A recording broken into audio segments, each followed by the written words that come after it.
There's something about the woods, something evil. We don't belong there.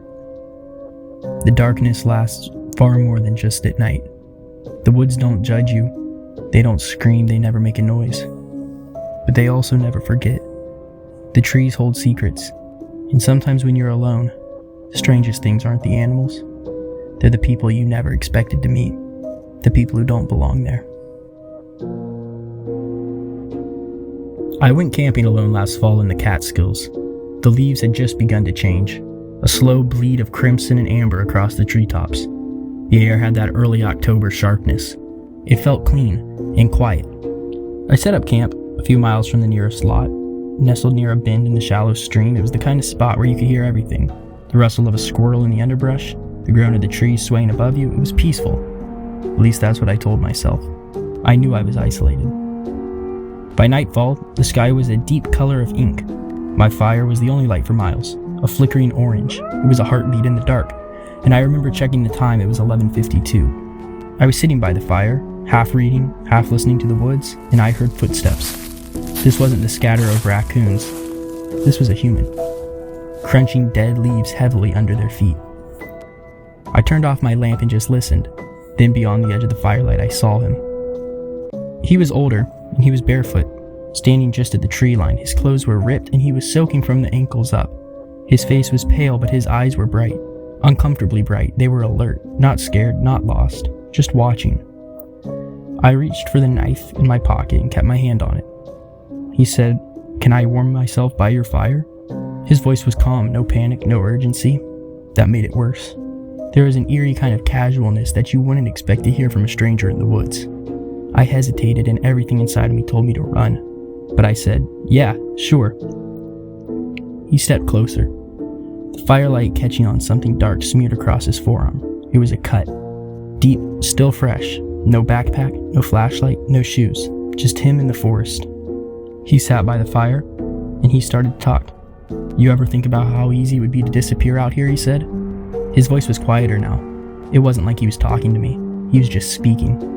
I didn't respond, and he went on. "I had a friend with me.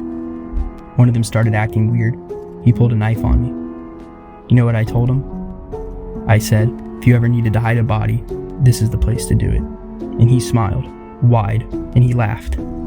But it didn't sound right. It wasn't a laugh you join in. It was the kind that fills the space like smoke and makes everything colder. Needless to say, I could not sleep that night.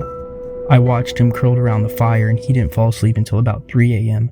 I never took my eyes off of him. I held the hatchet that I had with both hands and slowly watched until the sun started to rise behind the trees. As soon as it was light enough to see the trail, I left. Fast. I didn't even fold my tent. I didn't pack my stove. I just grabbed my keys and tossed everything into the truck and drove away until I had cell signal again.